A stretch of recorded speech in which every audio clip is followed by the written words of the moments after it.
Hi, good afternoon, everyone. Hope you're all having a good week. Right, I'm going to be talking to Dr. Ellie today about weight loss. So she's going to be joining me in a bit. And this is a really interesting conversation, actually, particularly for me, because my focus isn't really on weight loss when I work with most clients. Weight loss is usually like a side effect of eating healthily. But when weight loss is a focus, then there are certain things that really, really matter and are key. Okay, hi, Dr. Ellie. Let me, I think, here we go. Hang on in a minute. So weight loss, I mean, something everyone's struggling with as well after lockdown. Hi. Hi, how are you? Good to see you. Good to see you too. Uh, Um, well, Here we are. So we haven't really sort of planned what we're talking about, so we're just going to sort of go with it, aren't we? But I was just saying, literally, as you were coming on, so many people are struggling with their weight now, particularly after lockdown. A lot of comfort eating, emotional eating, boredom eating going on, I think, for people. Have you heard the same from friends and clients? uh, I'm literally 9 out of 10 people walking into my clinic. They always, now complain about how, the lockdown was really not just weight wise, but also mental health. And I think when you have that struggle with homeschooling and everything else, Mm. comfort eat. So I mean, comfort eating is, as you know, it's one of the probably the most trickiest in terms of weight loss. But I think for me, I always thought it was going to be. I consider myself quite healthy eater, but Mm. it's a lot of is a little bit like nutrition is a bit like aesthetics actually. What we learned um, 10, 15 years ago, it's not necessary it's not necessary goes now. Techniques and research and science and things have just changed, and I'm sure it's the same with nutrition. Things that we thought was healthy, or it's not necessarily the case now, which I found really, really interesting, because I thought I knew the game. I know exactly, don't eat sugar, don't have good calories. Eat more vegetables, eat Yeah, less, move more. yes, and And I think so. What I see as well is so many people are still stuck in this old mentality of low fat. They think low fat, oh, they've got to cut out all the fat. And there was all that stuff back in like the 80s and 90s. And, like, got to keep the fat down. That's the way to lose weight. High carbs, have my bagel with no butter, have my jacket potato with no butter, have my big bowl of pasta, no oil. And actually they could lose weight maybe because they purely just in a calorie deficit, but it didn't stay off and they didn't actually feel good. They felt tired as well. So I see so many people who struggle to get their head around the fact that it's okay to eat fat. It's okay to have nuts and almond butter and butter and full fat milk and things like, and like yogurt and things like that. So I think a lot of people are trying to make that switch mentally, of being like thinking, oh, if I eat fat, I'm going to put on fat, but it's not how it works. But I would love for us to talk a little bit about how we've worked together, because for those of you who don't know, I've helped Ellie for her to lose some weight recently. And you can talk about your story maybe a bit, Ellie, because I think it's interesting for people to sort of hear that and hear kind of the process you've been through of where you were. And it was almost by accident that we even started working together on this, I remember. But yeah, anyway, you sort of tell it how it was.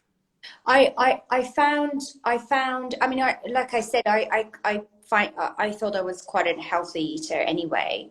But what I found is that it was a constant struggle to keep the weight. I really had to try hard. I really had, and with three small children, I felt that I knew that I was a grazer. I'm a snacker. I snack all the time, and I cook. I love cooking, and I taste, and I did this, and a little bit. So by the time by the time I sat down, and I never sat down with the children, sadly, because I cook and I kind of was around the children and was around the kitchen, make sure they have food.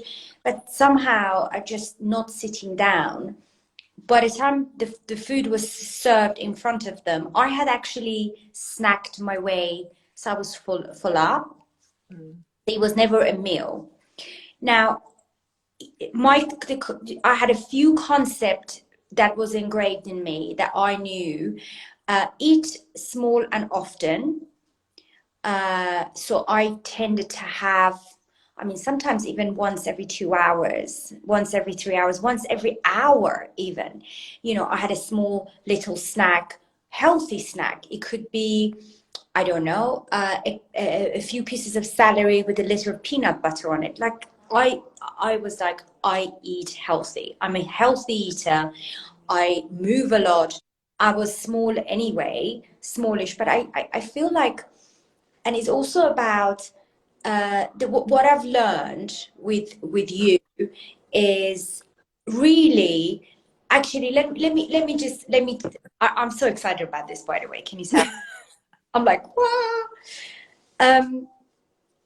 I find that people say to me, because I speak to so many women every day, and a lot of them, okay, it's time that I lose weight. I want to lose weight. Right. So what I'm going to do, I'm going to give up sugar. I'm going to give up alcohol. I'm going to give up gluten. I'm going to do this. And in my head, I'm going, you're never going to stick with this, because I'm going to give up dairy. I'm going to give up dairy. Dairy's going.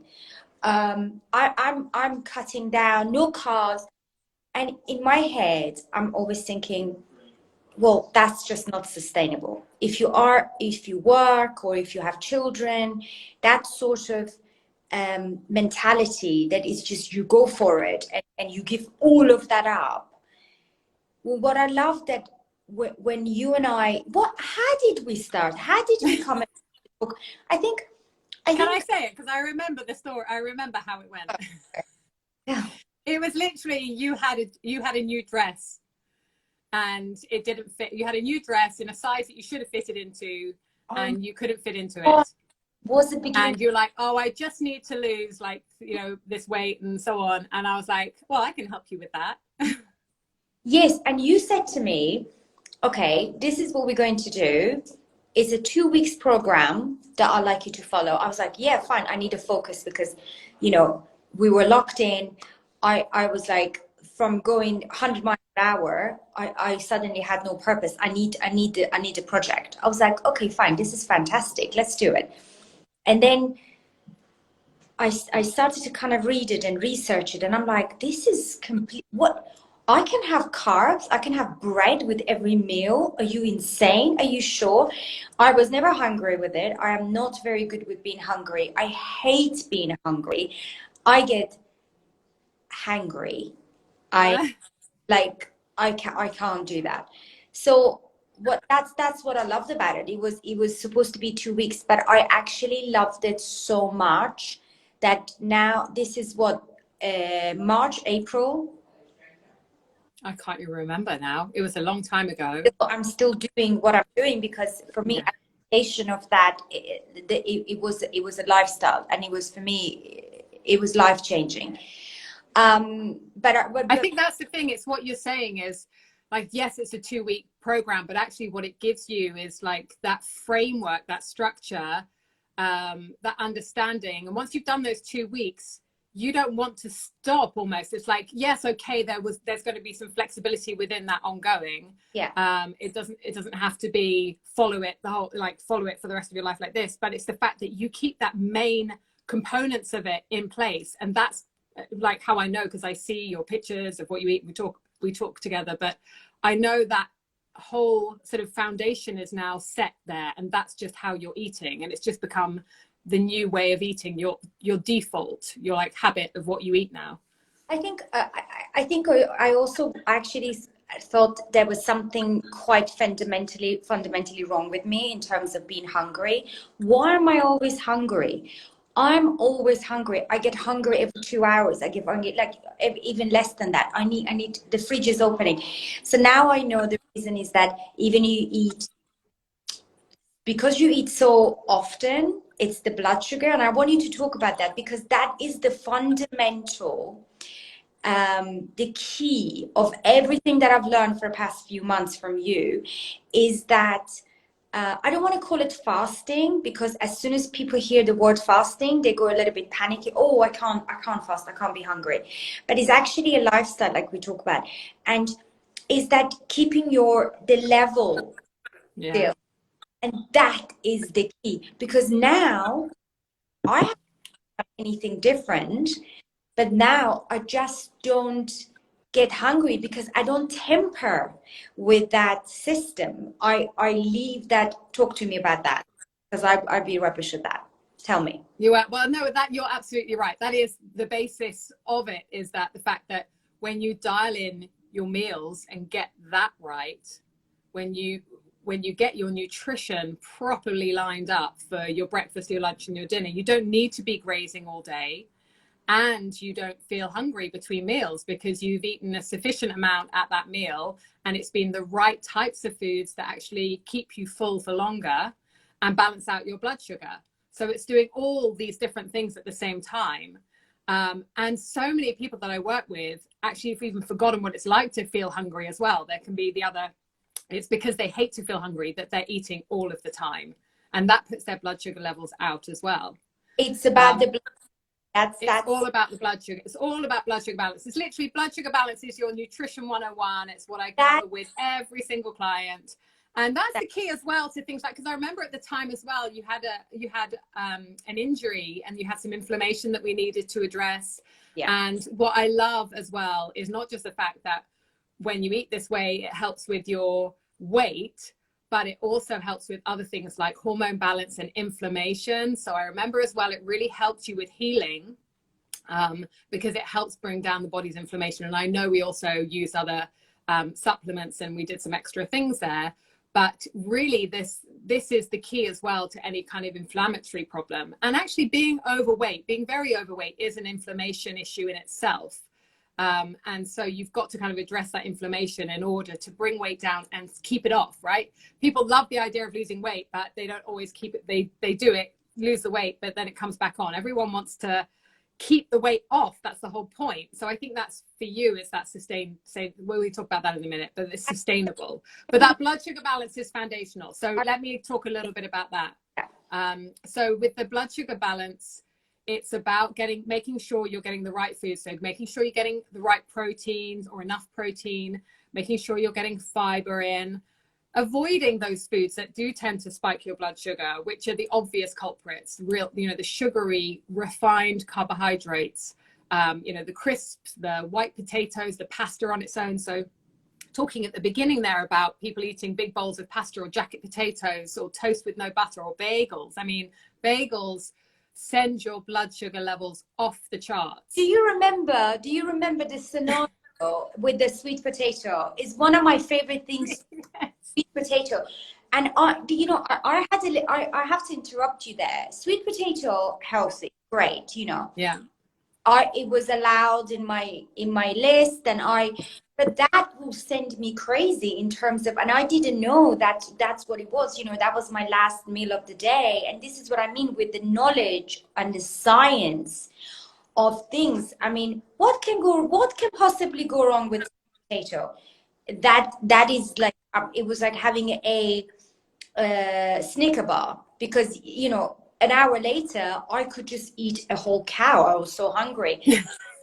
That is, and then kind of switching to different times of the day. Okay, have that sweet potato for lunch because you're due to have another meal. Or so the timing, very easy, scheduling things around, not necessarily quit dairy, quit gluten, quit this, quit that, but just, and that's what I think, talking to an expert, because I thought I knew it all, and talking to somebody who has done research, who has been trained, who's up with recent everything that has happened with nutrition. I had no idea. So that, yeah. Well, like you say, it was the same for me, 10 years ago. And back when I trained back, 16 years ago, it was all about grazing, 6 small meals a day, lots of snacks. And that's just not a healthy way to eat. It's just not going to help, certainly not going to help with weight loss or inflammation. And actually isolating those meals and getting the meals right. And like you say, having that sweet potato by itself, like sweet potato is not unhealthy, but by itself, particularly for some people, and I know that in the future there'll be more information for us about this, about individual responses to certain foods and how they affect your blood sugar. There's a very famous study that was done in Israel all about testing different types of foods and how they affect the blood sugars, and it does vary between different people. So some people can have something like ice cream and it doesn't affect their blood sugar in the same way, and that all comes down to your gut health. So it's that there will be a whole sort of load of variables in here that we don't fully understand yet, and that's why I found it so interesting a few weeks ago to monitor my own blood sugar and see what foods were affecting me personally. But obviously for you, that sweet potato really affected you. But like, as you say, again, if you move that to a different time of day, or if you're just adding protein to that, if you were to have some tuna with that sweet potato, it would actually slow down the release of the sugar into your blood. To dilute it, is that what it does? It will buffer the release of the sugar, which is because something like a carbohydrate, like a sweet potato, gets broken down very quickly by the body. The protein or even fat or adding extra fiber, those things are going to help slow down that release of the sugar into the bloodstream. And so you don't get that blood sugar spike. And then you don't, because what you really experienced there with that sweet potato was your blood sugars went up and then they came crashing down. And then you go around like you're super hungry, cravings, your mood can completely dip. I found that when I had coffee. Oh, awful for me. Yeah, coffee for you. If I have my last meal about, say, which was recommended 8 or 9 o'clock, perfect. You know, I mean, oh my God, I can eat. And I'm usually I sit up, I read a lot, and I watch Netflix. The kids go to bed, and I'm like, this is my time. So really, I don't get to sleep before 12, and then 11:30. Oh my God, the hunger. That's where you crash. That's where you fail. In terms of then I reach for the bad things because, you know, but then this is the thing, this is what I love about this system, and what you recommend and what you advocate is that it's quite forgiving. You know, the restriction is okay, fine, 11 o'clock. If you are feeling that way, then have that piece of protein, have that piece of meat, or have that piece of cheese or whatever that is going to be. It's not end of the world. Yeah, because you don't reach for the biscuit because it's about being not is about being full, not suffer with it. I mean, I wasn't even allowed to do not that I protested, but I wasn't even allowed, like, not recommended to do cardio. Is that because of the calorie deficiency? Well, that was in the initial 2 weeks when you know, like, you know, there's sort of an initial 2 weeks, which is very prescriptive. And I always encourage clients when they're doing that 2 weeks to really stick to it, because that's when you see that initial burst of weight loss that's so motivating. I know people start doing this, like I said, they give all of that up and then they go to the gym, get a personal trainer, and it's just they crash because it's so much. You know, the thing is, what goes on there is when someone goes all out exercising, that's actually a stress on your body. And so your body then releases cortisol, which is the stress hormone, which is your fight or flight hormone. And that can hold you back from losing weight, because cortisol will buffer the response of insulin. So it makes you less insulin sensitive. So it makes you more likely to put on weight. You know, your body is essentially under threat. As far as biologically it sees, it doesn't understand really that you've gone to the gym to exercise. It doesn't understand that you're trying to be fit or exercise to lose some weight. All it thinks is that there's stress and there's threat. And so in that sense, from an evolutionary perspective, it's going to try and preserve weight loss. You know, it's going to try and preserve your weight and stop you from losing weight. So doing that excess cardio, it's one thing to do like some walking and some yoga, be active. You know, I don't say don't be completely sedentary, but not to do these really hard cardios or long runs, and doing like HIIT style stuff at the gym. Like HIIT, yes, is good in the long term, but when you're really focusing on losing weight, you don't want to be doing a lot of stuff that's going to release that stress hormone. And that's really what it comes down to with that recommendation. So if I go back and talk a little bit about, before I forget, inflammation. So Yeah. I'm crazy about all sorts of nuts, you know. On my breakfast cereal, not cereal, porridge, on my salad, all of that. So I know that they cause quite a lot of inflammation. What does that do? What does inflammation do in the body that is not good for you in terms of doesn't make you you know, does that make you bloated, or does that stops you from losing weight? What is it, and what food group are causing a lot of inflammation, but to the rest of us that seems healthy? Yeah, well, that's a really good question. I mean, for some people, it's going to differ for different people on what people react to in terms of what causes inflammation. And probably one of the key inflammatory foods that most people would say is something like dairy. So for some people, they just don't agree with dairy. Mm-hmm. And it's not something that I ever recommend cutting out as a blanket thing. But for certain people, they find actually they feel better on it, that they don't have digestive issues around it. So dairy can be one thing, but for a lot of people, it's totally fine. So I'm not one of those nutritionists that goes around recommending everybody cuts out this and cuts out that. But I do also appreciate that there are certain cases and there are certain, chronic illnesses or conditions where actually taking some foods out can help them. But with inflammation, really, it's the same thing with the hormone balance, with the weight loss. It's actually allowing the body to heal itself, because if your body is left alone to do its thing, it will sort itself out. So if you cut yourself, you don't have to worry about doing anything about the cut. Your body will go along and heal that up and do it in its own time. You don't have to actively do anything. And the same sort of thing comes with any type of inflammation, even with weight to a certain extent. So I was just saying before you joined that it's interesting to do this chat, because weight loss is not something that I go out there. I don't promote myself as like a weight loss coach or anything like that. I always talk to my clients about weight loss being a side effect of eating healthily, and that you don't have to, in fact, sort of try not to focus on the weight loss as the only goal. Happened to me. That's exactly what happened to me. I went to lose, maybe, do you remember we talked about that? Sorry to interrupt you. We did I was like, I just want to have 2 or 3 kilos so I can just get into distress. But just because I adapted this style of not snacking, and I explained that what I did, not in details, not to bore anybody, but just the main focus and the fundamental, what I adapted from it. I'm 1.5 stone lighter. Which is crazy, right? I didn't even try. I didn't even, and that's the thing. It sort of resets the metabolism, and then the weight loss happens naturally, just as a byproduct of the fact that you're eating healthily and eating with the structure and the way that you are. And it's the same with the inflammation. The inflammation the body will heal that inflammation when it's given the chance to do so. So we're talking there about, not having snacks and having those 3 meals a day.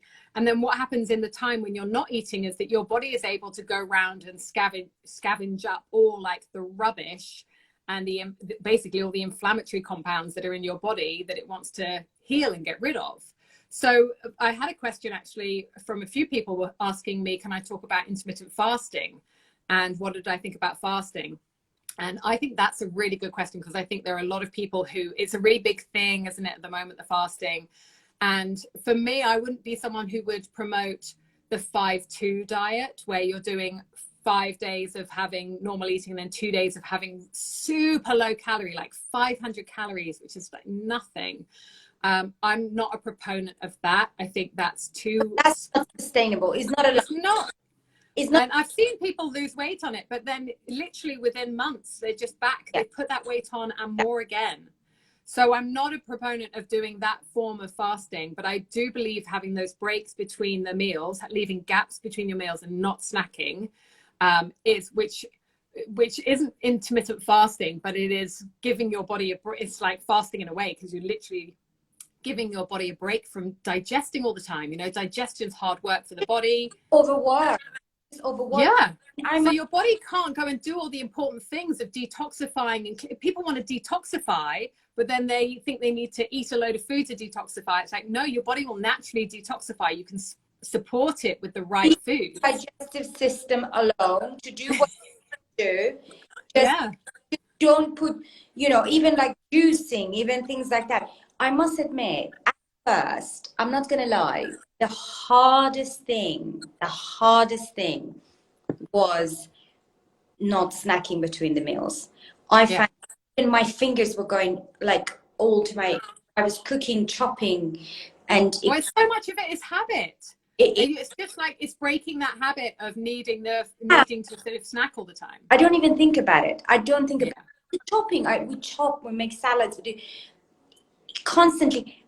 You don't even think about it, but can you imagine what would have that done to my blood sugar, and why I'm every hour, every even half an hour, I just want to eat something. Now it's, you know, I'm like, okay, well, it's 2 o'clock. Actually, I should have some lunch.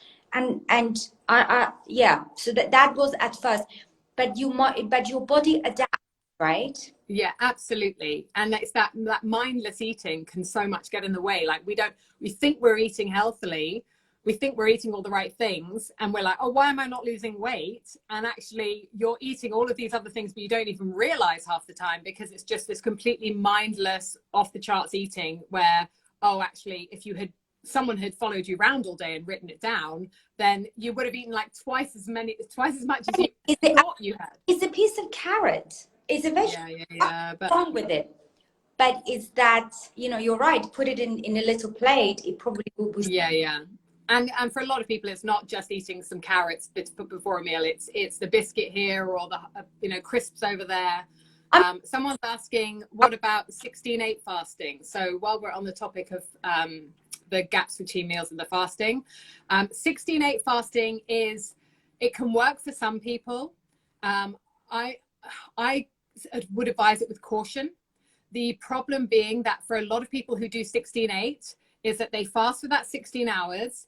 They are I mean, you were saying yourself, you already ate healthily and you found it hard to go for have those gaps between the meals and not snack. To then sort of go from that to like 16 hours of fasting, then end up totally ravenous, and then now have an 8-hour window where you're allowing yourself to eat.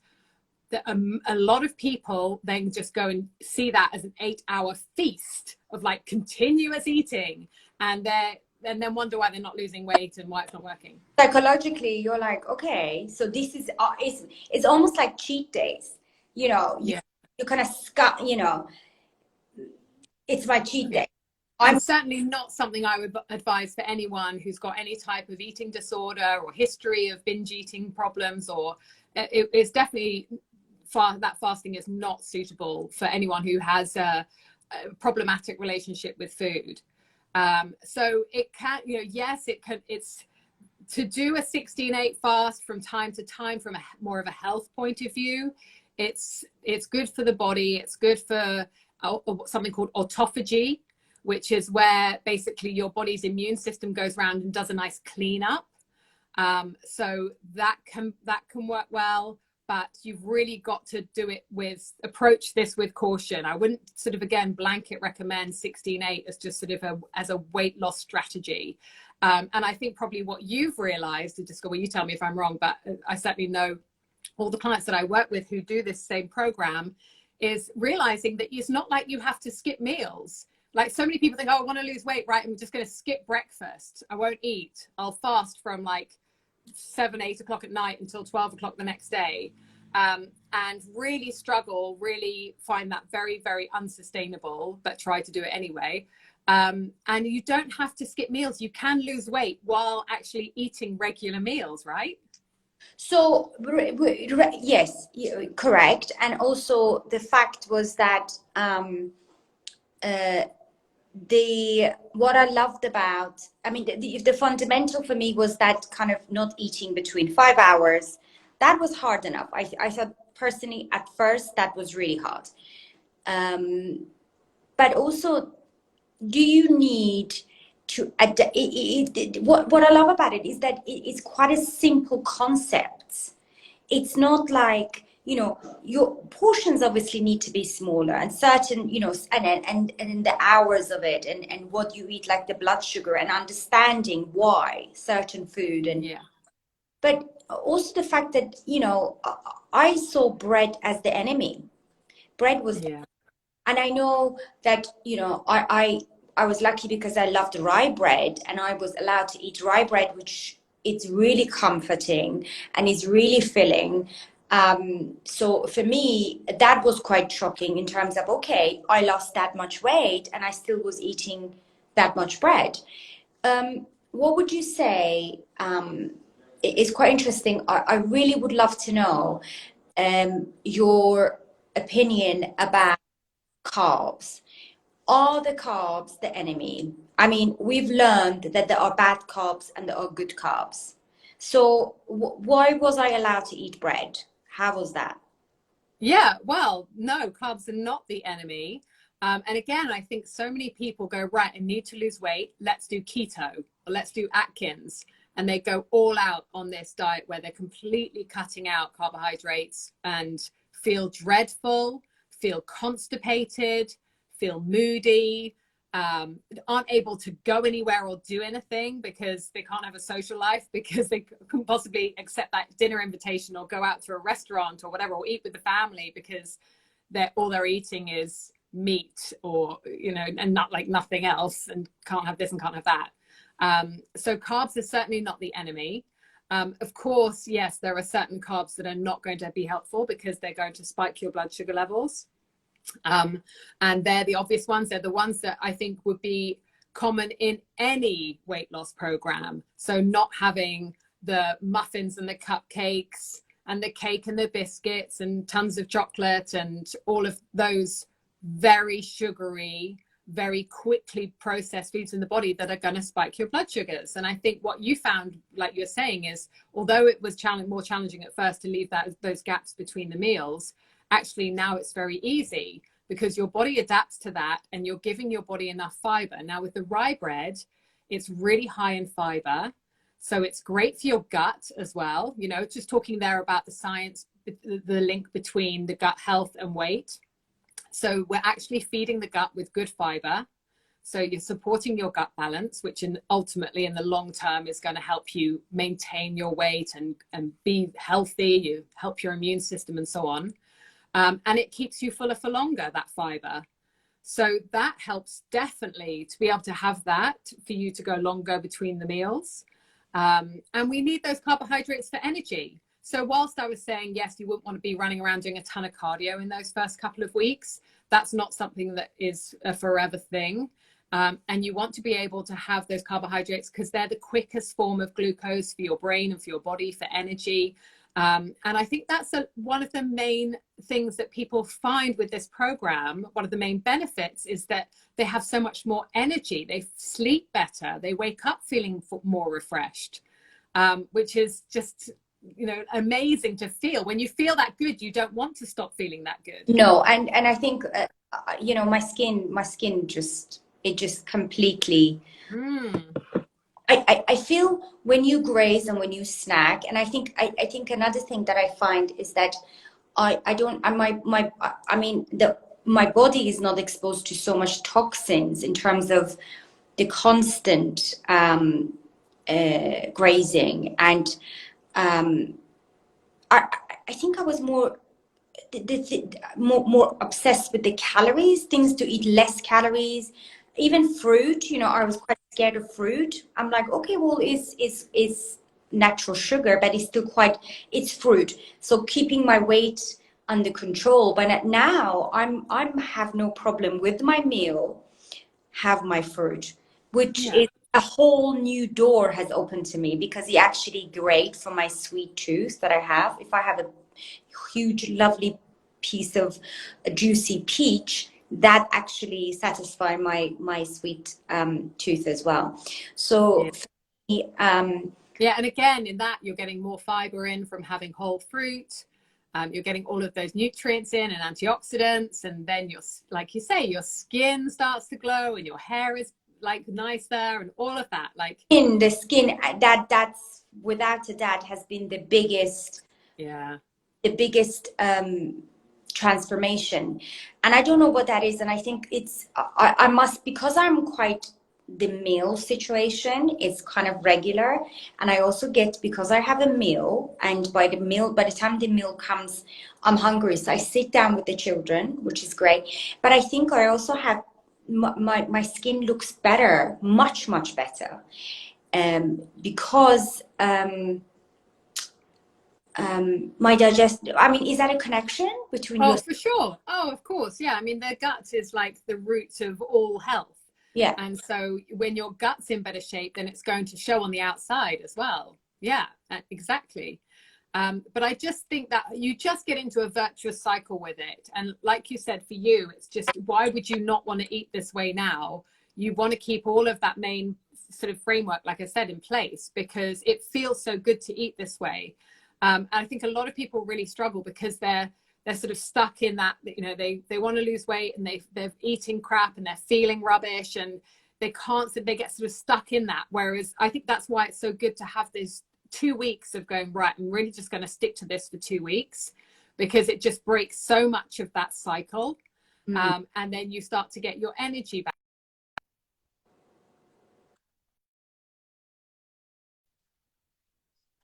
Nothing worse than not getting enough sleep. Hang on.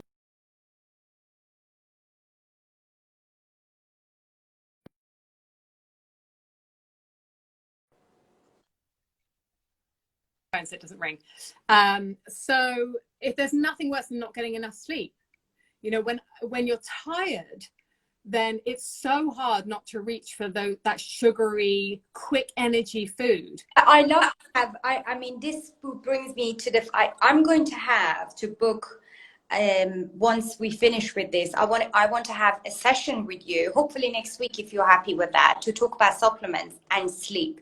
Because for me, that is, if I'm tired, I want biscuits. Yeah. If I'm tired, then that every willpower that goes out of the window. And I think if I don't have that quality of sleep and the hours that I put in, and I know so many people come to me and their eyes are tired, they suffer with insomnia, and they just, you know, and once you're dealing with that, I just don't think you can deal with your gut and your anything else, you know, willpower. So yeah, and it comes from the food first. I know I'm always saying food first, get your diet dialed in right, but actually for some people it can really help just to break that cycle by using some supplements just to bridge that gap, to get their sleep in place, because then they've got more energy and they feel more like, we talked about energy last time, and anyone who hasn't watched that can go back and watch that, because we covered so much. And we covered some stuff about the supplements for energy as well.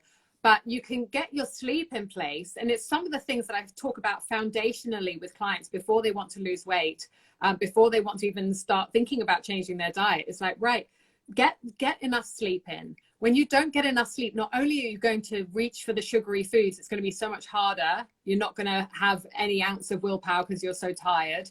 But also you're more likely to eat more. The research shows you eat something like 300 calories more when you're sleep deprived than when you've had a good night's sleep. So getting enough sleep, drinking enough water, making sure you eat enough food. I mean, I know we've talked about, like, you know, you know the structure you've got in place for your food, but so many people are really just restricting their calories so much, and then their metabolism starts to slow down. Up a lot. Pardon? Giving up so much, giving up gluten, giving up wine, giving up this, giving up that, you know, and that's what I think is not sustainable. When I first got this program in front of me, I was like, I can eat bread and I can eat fruit and I can eat cheese. I'm in. Yeah, right. And what I think is also important is that it's not a load of weird foods. Like so many of these, I could have goat cheese, I could have cheddar cheese, I could have, but obviously in moderation, and then I had to weigh it, which I love. But I had the pleasure of the variety You know, people say, oh, I'm on a juicing diet, and they juice for like a week. I mean, okay, you know, I love juices, and I have celery juice and I juice, but the thing is, it needs to be a lifestyle. It needs to be changed Yeah. here. And Yeah. to understand, you don't need to give up so much to have the result. It's a long-term solution. And Yeah, I and the fact, Ellie, that you don't have to eat a load of like weird foods like powders and bars and uh, sort of it does. I mean, I know we talked about that as well recently, of sort of like things like protein bars that don't always taste that good, and it's just you can just eat normal, regular food that you can get at the shop. You know, you don't have to. There's no weird exotic ingredients. It's just good, healthy food, and I think that's really important for me as well as a nutritionist, to be able to say to my clients, look, this is just normal healthy eating, but when you actually do it in the right way with the right approach, then that is going to help you to lose weight. So it's not complicated. so going back to, sorry, I'm sure Yeah. you, I asked a question and I'm not sure if I even like, yeah. So inflammation, when you have the inflammation, would you say a lot of people that complain that they don't lose weight, do you think it could be due to a lot of inflammation in their body? And is it because of certain food that they're eating? Not necessarily. I think there are other things that I would look at first. For me, I think one of the main issues that women face with weight loss is their hormones. Oh, wow. Um, and in fact, I had a couple of questions on it that I need to answer on that, because it just is so common for women to struggle with their weight, particularly in their 40s and their 50s, going through perimenopause and menopause. Women who are on HRT or have had hysterectomies. I had a question from someone who's in that situation. And it's that time that we really struggle with our weight, particularly putting on weight around the middle. And so not so much inflammation, although, like I say, being overweight is in itself inflammatory for the body. So you can sort of get stuck in a little bit of a catch-22 with that. But this program that you've done massively helps calm down all inflammation anyway, and helps with the hormone balance as well. So whatever the underlying problem is, essentially, whether it's inflammation or hormone imbalance, the solution is the same, because what you're doing is allowing your body to do what it does best, which is to naturally balance out. So whether that's for it to go around and sort out the inflammation by itself, or whether it's going to detoxify the hormones and allow your body to have that normal balance of hormones, then this is going to sort it out. Because, like we said, one of the components is you're balancing out your blood sugar. That's so fundamental to all good health. So, But I think to answer the questions that I was, sorry, go on. no. Sorry, there was a little bit of delay. So what I got from what you just said is that people want to try to fix things. You don't need to fix anything, because if you just let your body alone, it will fix it for you. It will Yeah. will level your blood sugar. It will level your hormones. It will do all of that. You just need to give it a little bit of a break.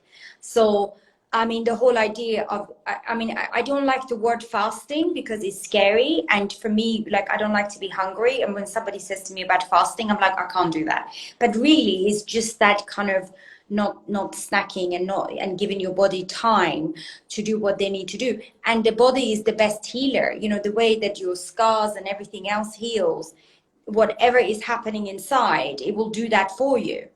So just leave it to do what they need to do, right? Yeah, like a detox. People want to do a detox diet or whatever, but it's like, no, your body detoxifies itself. I mean, obviously, if you feed it a load of junk, then you're going to put extra strain on your liver, and then it's going to struggle, and then you might see issues around weight. So again, the liver health is another thing. It's your gut health. It's your liver health. Your liver is obviously your main detoxification organ.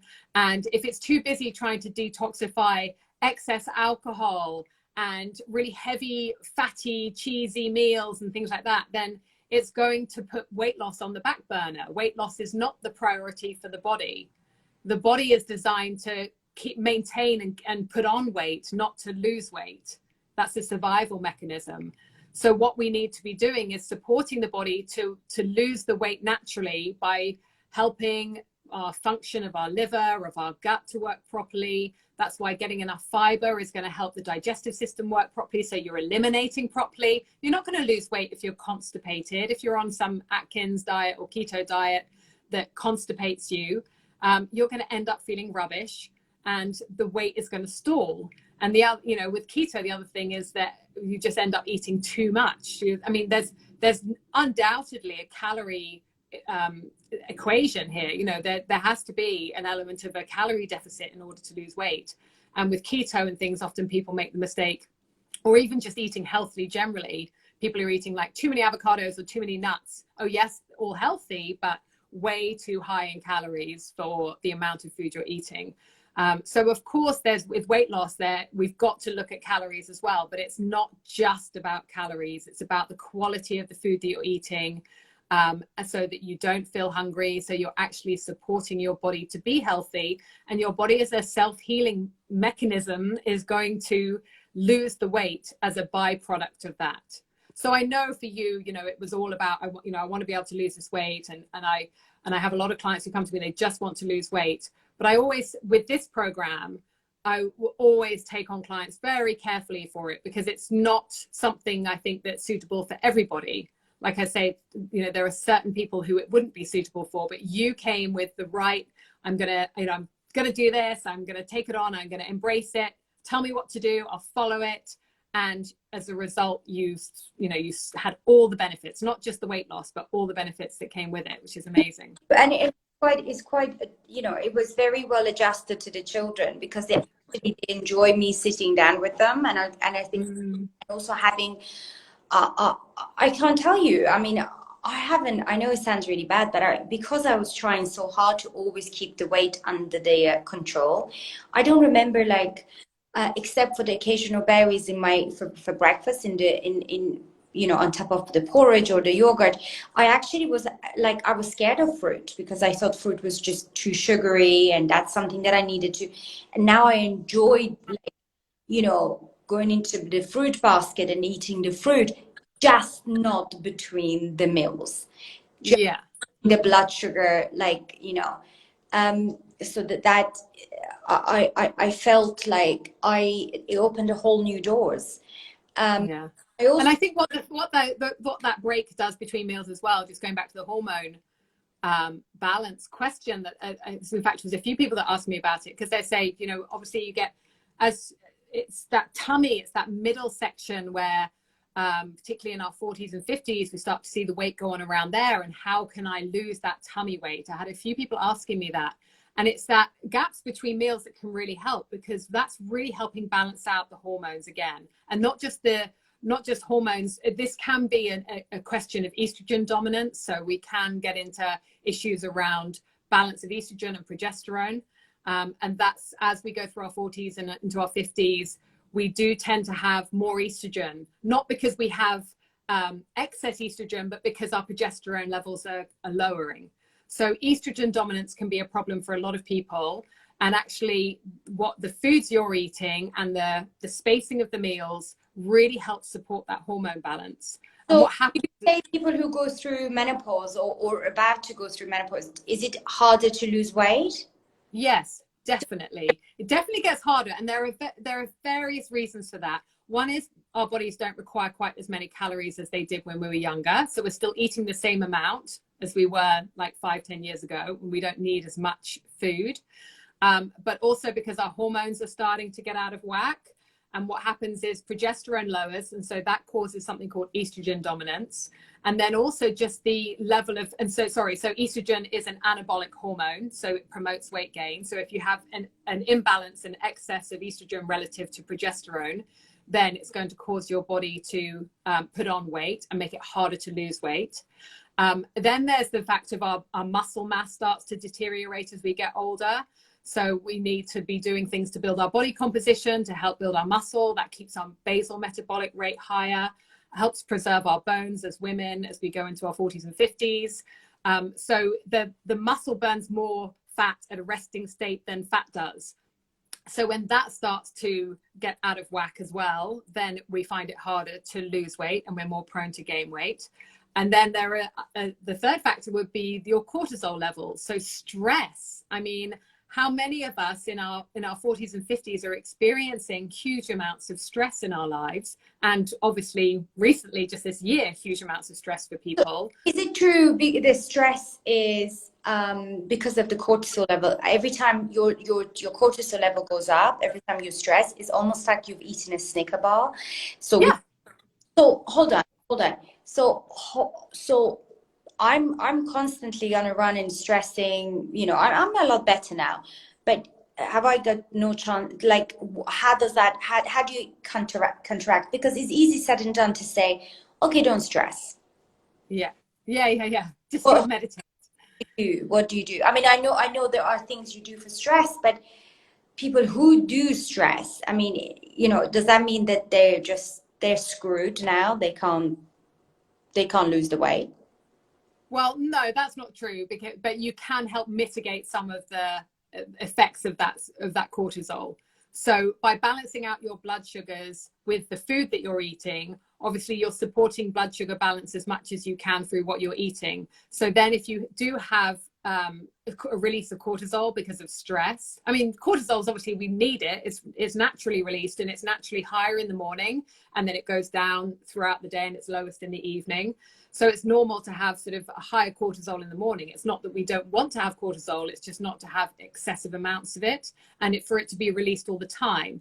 So it's that fight or flight reaction that I was talking about. And it's fine for us to have short bursts of cortisol. That's normal. You know, if you see an animal in the wild, if it's suddenly going to get chased by its predator, it will release that burst of cortisol in order to run away. You know, cortisol basically pulls blood out of the system and pulls sugar out of the system and puts it into your blood, so you can either fight or run away. And so those short bursts of cortisol are not the problem. It's more the long-term low-level stress that goes on for people, where they're not really managing their just day-to-day little hum of stress that's happening, that can start to increase your cortisol levels, but also put a drain on your adrenal system, on your ability to cope. That can start to then have a knock-on effect to your thyroid. And so again, in our 40s and 50s, we can start to find that our thyroid's not working in quite optimal as it should be. Like, it's fine. If you were to measure it at the doctors, it would be in range and it would be okay. But there's a lot of people out there who have sort of a thyroid that's not working at its best. And so, you know, I often help clients can identify that. This obviously wasn't something that you had to deal with, but for a lot of women that it is, and it's something that's getting in the way of them losing the weight. So there can be various factors going on, and cortisol can sort of be at the heart of that. So it's interesting. It's different for different people.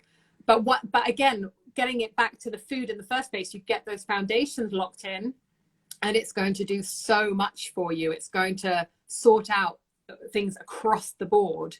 It's amazing how far reaching that is. Can you quickly, I know it's impossible to do a brief on that, but for people, I think this is an interesting thing, and I really would like to talk about it for another session. In short, what do you recommend people, because I'm guilty of that, the comfort eating, the fact that when you're stressed, you reach for a glass of wine or the biscuit tin or things that literally is just a crutch, and you're not necessarily hungry or want that, but because, you know, you just need that. So what is it, in short, you will recommend that would be effective? Oh my gosh, Ellie, I could do another hour on this, but I would say probably one of the most helpful things is to have that structure. So having that plan, knowing what you're going to eat that day, not having to necessarily think like 2 weeks, a whole sort of 2-week meal plan or forever or anything like that, but having a pre-thought out, what am I going to have today? What might come up today that might be my stress or my challenges that will make me want to reach for that biscuit tin, anticipating what the challenges or the obstacles are that would get in the way of you eating healthily. Having an idea of what you'll do when that happens. So that you've actually thought ahead about it, so that in that moment you're not just reacting and responding and just impulsively reaching for it. You have like a premeditated tool, like you have a tool that you are going to, you go, okay, if this happens, this is what I will do. Yeah, just having an idea, having thought through people know what their weakest link of their day is, and for a lot of people it's that mid-afternoon time, maybe when the kids get back from school, or they get home from work and they're super tired and their blood sugar energies are maybe naturally dipping in the afternoon. Sort of identifying what's that weakest link in your day and what can you do to just upgrade your choice. It doesn't have to be a complete like, oh, well, instead of having biscuits, I'm going to try and munch on carrots. Like that ain't going to cut it. So, but it might be like, right, well, instead of eating the entire packet, I'm gonna plan to have 3 biscuits and my cup of tea. And don't try, don't try and go all out. Like, I know what you've done is different to that. I know that's not like what I'm recommending, to have 3 biscuits and a cup of tea to lose weight. But for many people, this just really helps to start steering the ship in a different direction. If a ship takes 2 degrees difference in its trajectory, it's going to end up in a completely different destination. So, not to be too hard on yourself, not to try and do a complete 180 on your diet, but really look at like, okay, what's like literally the lowest hanging fruit, excuse the pun, of like, what's the part of my day where I'm most vulnerable, where I can say, right, I'm gonna make a change there, and just start there. That's what I would say. Having how I'm quite spiritual, and I do a lot of mindfulness, and I love that. And I think now I'm a little bit more wiser in terms of I know what the downfall of us women are in terms of, and men, is that not meeting yourself with compassion and beating yourself up and feeling guilty what you've done. And I think that is the vicious circle you are in, because you just go round and round and round in circle and go, what did I eat that? What did I do? So if you kind of break free from that cycle and sit with it and be okay with it, that you have cheated or you have fall off the wagon, and it's completely okay. It's okay to feel tired. It's okay to feel sad. It's okay to eat a pack of biscuits. It's okay to be overweight. All of that, when you just let that go, I think when you sit with that, that's for another session as well, which I love to talk to you about. I know, I love that. Oh, and it's a great way to end, because I think that's so true. It's so true. It's not about not about being perfect. It's about the progress. It's about consistency. Yeah. How quickly you bounce back, how quickly you just let it go. Yeah. Anyway, I'm aware of time. I know we're coming up to time, but we could say so much. We'll do another one. I'm sure we'll do more chats, but it's been really great. You are amazing. I hope are you going to put this on your, can you send that to me so I can put it on? Yes. I'm going to say, a lot of people have asked me to post it on my IGTV, so I'm going to put it up there. Asking me to record it because they're going to miss it. You are amazing. Thank you so much. Thank you for giving me your time. It's so good always good to chat to you. Yeah. Okay. Bye, darling. Bye. Bye.